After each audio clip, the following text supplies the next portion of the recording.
नमस्कार मित्रांनो, सर्वांचं शेतकरी बिझनेस सोशल मीडियामध्ये स्वागत आहे.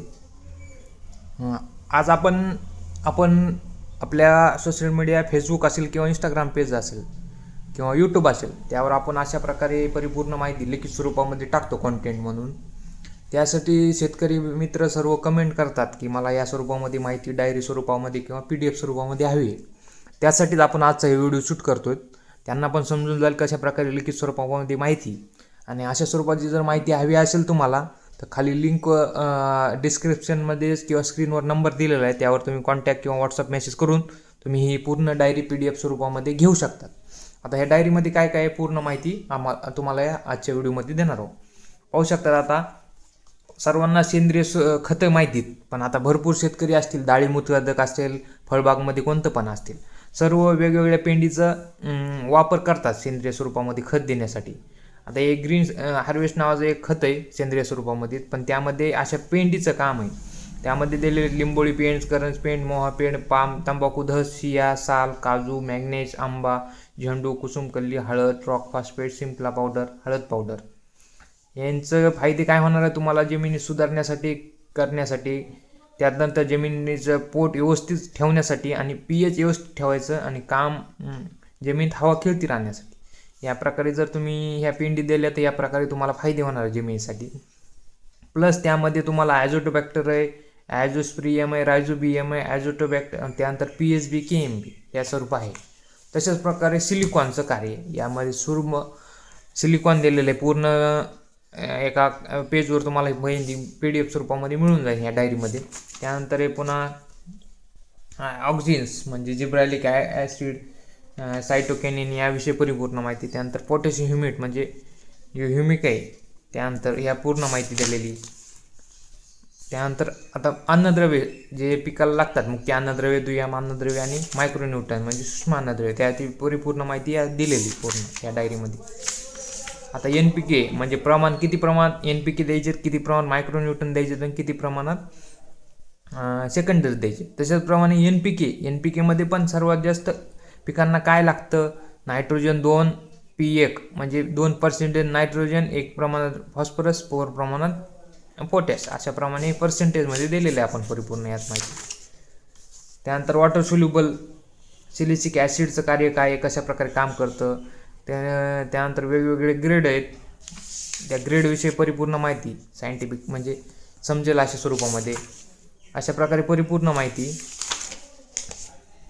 आता ग्रीन हार्वेस्ट म्हणजे क्वेश्चन विचारलेत, आपण त्यांना उत्तर कशा प्रकारे दिलेले पूर्णपणे हे पण तुम्हाला येईल त्यामध्ये.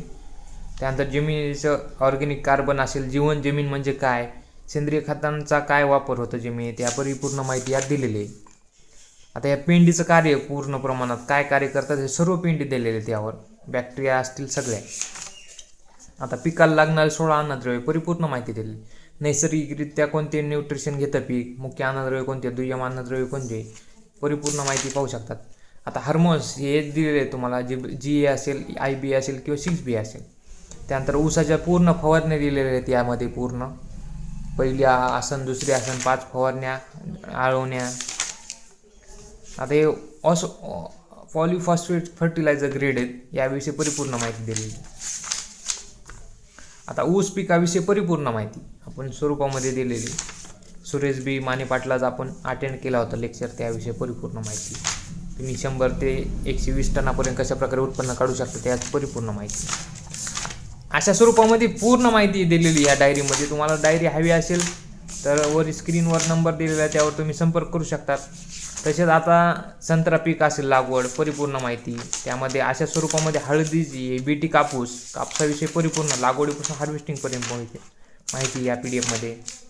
तशाचप्रमाणे हळद लागवड पण आहे यात दिलेली.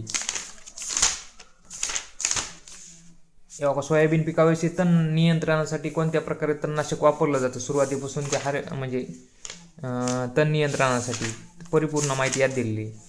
सूक्ष्म अन्नद्रव्याचे मुख्य कार्य, किती प्रमाणात कोणता वॉटर सोल्युबल खत किती दिवसांत सुरू करतं, किती दिवसात संपतं.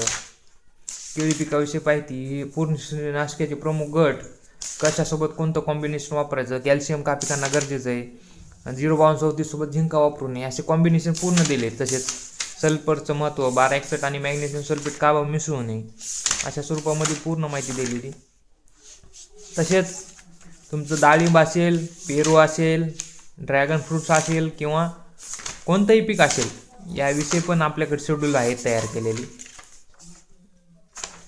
आता हे हरभरा पिकाचं पूर्ण व्यवस्थापन आहे, पाणी व्यवस्थापन आणि फवारणी व्यवस्थापन.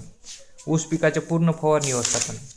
आता हे डाळिंब पिकाची कळी निघण्यासाठी पूर्ण अशा स्वरूपामध्ये शेड्यूल येतं, ते तुम्हाला परिपूर्ण भेटून जातं. द्राक्ष पिकाचं पण तशाच प्रमाणे पाहू शकता. याप्रमाणे माहिती पूर्ण ह्या डायरीमध्ये आहे. ही सरासरी तुम्हाला 80 ते 100 पेजेसमध्ये पूर्ण डायरी भेटून जाईल. हवी असेल PDF स्वरूपामध्ये तर नक्कीच कमेंट करा आणि खाली स्क्रीनवर दिलेल्या नंबरवर तुम्ही संपर्क करू शकता. आता पाहू शकता ते कॉम्बिनेशन वांगी पिकातील पीक व्यवस्थापनासाठी. आता वांग्यात भरपूर त्रास करते, रेड माईट असेल किंवा शेंडाळी असेल किंवा अशी वांगीतली अळी असेल, त्यावर पूर्ण शेड्यूल दिलेले त्यामध्ये. आता A to Z फवारणी या प्रकारचे सर्व किडे त्यावर आपण एकच फवारणी कॉम्बिनेशन तयार केलेले. टॉपचे टॉनिक ही सर्व माहिती, आता कापूस पिकाचं पूर्ण माहिती दिलेली यामध्ये. डाळिंब पीक व्यवस्थापन यावर पाहू शकता. या स्वरूपामध्ये जर तुम्हाला माहिती हवी असेल ह्या डायरीमध्ये अशा स्वरूपामध्ये, तर पूर्ण माहिती तुम्हाला PDF स्वरूपामध्ये भेटून जाईल. खाली दिलेल्या स्क्रीनवर संपर्क करा आणि माहिती घ्या. धन्यवाद.